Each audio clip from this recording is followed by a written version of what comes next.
सीतापुर नाम के गांव में कन्हैया अपनी माँ लक्ष्मी के साथ रहता था। कन्हैया बहुत पढ़ा लिखा था, लेकिन उसे उसके हिसाब से काम नहीं मिलता था।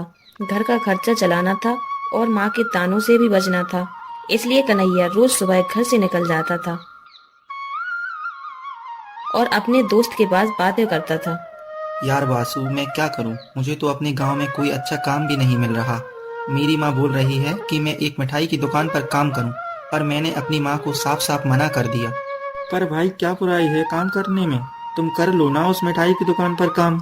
अगर मुझे मिठाई की दुकान पर काम करना ही होता तो मेरे इतने पढ़ने लिखने का क्या फायदा? इससे अच्छा मैं पढ़ाई ही नहीं करता।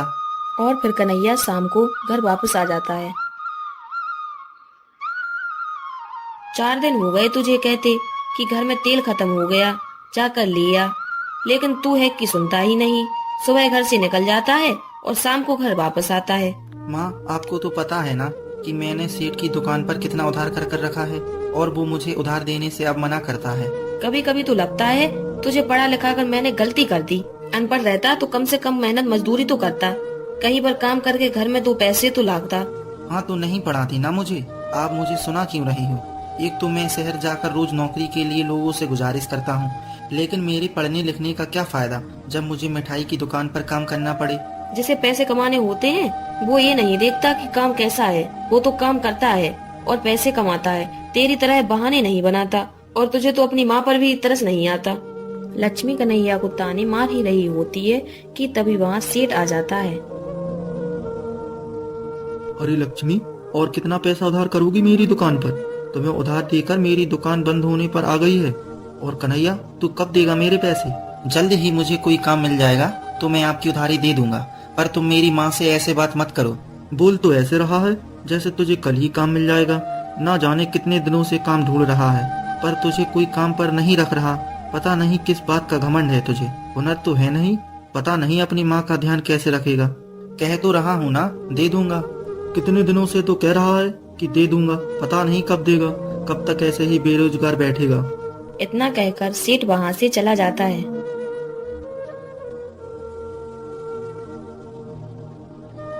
अब क्या करूं? दूध वाले का, किराने वाले का, सबका उधार है। ऊपर से माँ भी मुझे सुनाती रहती हैं। ये कहते हुए कन्हैया शहर की ओर काम ढूंढने निकल जाता है। तभी रास्ते में कन्हैया को एक बूढ़ी दादी मिलती हैं और कन्हैया से कहती हैं, बेटा कुछ खाने को है तो दे दो। 3 दिन से भटक रही हूँ, ना तो खाना खाया और ना ही सो पाई हूँ। अरे दादी, कहाँ है आपका घर? आप भटक गई हो? मुझे बताओ, मैं आपको आपके घर पहुँचा देता हूँ। तुम मुझे मेरे घर तक पहुँचा दोगे, पर उससे पहले कुछ खिला दो, मुझसे अब चला नहीं जा रहा। दादी, मेरे पास तो 5 रुपए ही हैं, और आपको कुछ कैसे खिलाऊंगा? कन्हैया इधर उधर देखता है और उसे एक समोसे की दुकान दिखाई देती है। कन्हैया उस दुकान पर जाता है। लो भैया, मुझे एक समोसा दे दो। सदा खुश रहो बेटा, बहुत जोर की भूख लगी थी। कितने लोगों से खाना मांगा पर किसी ने नहीं दिया। ठीक है दादी, आप ये समोसा खा लो और मुझे बताओ आपका घर कहाँ है। मैं आपको आपके घर छोड़ देता हूँ। मेरा कोई नहीं है बेटा, मैं एक आश्रम में रहती हूँ। 3 दिन पहले मैं सामान लेने निकली थी और एक रिक्शे में बैठ गई, और उस रिक्शे वाले ने पता नहीं मुझे कहाँ उतार दिया और मैं भटक गई। अच्छा, उस आश्रम का नाम क्या है? बताइए, मैं आपको वहाँ पहुँचा देता हूँ। पहले मैं ये समोसा खा लूं, उसके बाद हम आश्रम चलेंगे। वैसे जब मैं आश्रम में रहती हूँ तो मुझे दोनों समय का खाना मुफ्त में मिलता है, किसी चीज की परेशानी नहीं रहती। मेरे बेटे और बहू ने तो मुझे बहुत पहले ही घर से निकाल दिया था। अच्छा, आपको दोनों समय का खाना मिलता है आश्रम में, वो भी मुफ्त में? हाँ बेटा, हमें 2 समय का खाना मुफ्त में मिलता है। हम जैसे बूढ़े लोगों का एक ही सहारा है आश्रम। तो क्या वो मुझे भी रख लेंगे आश्रम में? अरे तू इतना हट्टा कट्टा होकर कैसी बातें कर रहा है? तू आश्रम में क्या करेगा? तो हमारे जैसे लोगों को नहीं रखते आश्रम में? तो कोई बात नहीं, चलो हम चलते हैं। कन्हैया दादी के साथ वहाँ से चला जाता है और दादी को वहाँ छोड़कर आ जाता है। आते समय कन्हैया देखता है कि 2 छोटे बच्चे भीख मांग रहे होते हैं। भैया कुछ पैसे दे दो, हमें बहुत भूख लगी है। अरे बेटा, तुम ये क्या कर रही हो? पढ़ने लिखने की उम्र में तुम भीख मांग रही हो? कहाँ है तुम्हारे माता पिता? उन्होंने ही तो भेजा है, क्योंकि घर में राशन नहीं है, इसलिए मैं और मेरा भाई लोगों से पैसे मांगने आए हैं। मेरे पास तो पैसे नहीं है तुम्हें देने के लिए। पर तुम मुझे दो एक कटोरा, मैं तुम्हारे लिए लोगों से पैसे मांगता हूँ। मैं भी तो देखूं लोग मुझे पैसे देते हैं या नहीं। कन्हैया बच्ची से वो कटोरा ले लेता है। कन्हैया लोगों के पास जाकर पैसे मांगता है।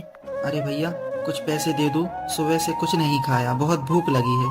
बहुत समय तक पैसे मांगने के बाद कन्हैया को बहुत कम पैसे मिलते हैं, पर तभी सेठ कन्हैया को भीख मांगते देख लेता है। कन्हैया वो पैसे लड़की को दे देता है और कन्हैया अपने घर चला जाता है। और इधर सेठ लक्ष्मी को सारी बात बताता है कि उसका बेटा भीख मांगने लगा है। ये सुनकर लक्ष्मी को बहुत गुस्सा आती है। कन्हैया जैसे ही घर आता है, कन्हैया की माँ उसका इंतजार ही कर रही थी। तुझसे मैंने पैसे कमाने को कहा था, पर तू तो उन भिखारी बच्चों के साथ भीख मांग रहा था। अभी मुझे सेठ ने बताया। नहीं माँ, मैं तो सिर्फ बच्चों की मदद कर रहा था, मैं क्यों मांगूंगा भीख, मुझे तो कोई भीख भी नहीं दे रहा था। जब मैं मर जाऊंगी तब तुझे समझ आएगा कि पैसे का क्या महत्व है। मैं पूरे दिन दूसरों के खेतों में काम करके पैसा कमाती हूँ, पर तू इतना बड़ा हो गया, मैंने तुझे पढ़ा लिखा दिया, फिर भी तू पैसे नहीं कमा सकता। माँ मैं सच कह रहा हूँ, मैं सिर्फ उन बच्चों की मदद ही कर रहा था। सुबह से निकल जाता है और शाम को घर आता है और खाना खाकर सो जाता है। ये भी नहीं पूछता कि माँ पैसे कहाँ से आते हैं। आपको क्या लगता है माँ कि मुझे बैठकर खाने की आदत हो गई है? मैं रोज काम ढूंढता हूँ पर मुझे काम नहीं मिल रहा, तो मैं क्या करूँ? तभी वहाँ सेठ आ जाते हैं। लक्ष्मी, ये लिफाफा डाकिया मेरी दुकान पर देकर गया है। अब ये क्या आफत आ गई।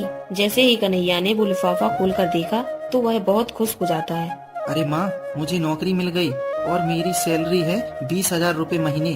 अरे कहाँ लग गई तेरी नौकरी? यह लेटर मुझे वृद्धाश्रम से आया है, मुझे वहाँ नौकरी मिल गई है। यह लेटर उस आश्रम से आया है जहाँ मैं आज एक दादी को छोड़कर आया था। जरूर उनने ही मेरी नौकरी की बात की होगी। देर से ही सही, लेकिन कन्हैया की नौकरी लग गई। पर बेरोजगारी के समय कन्हैया पूरी तरह से हार गया था और अब उसे अपनी माँ के तानों से भी नौकरी मिल गई।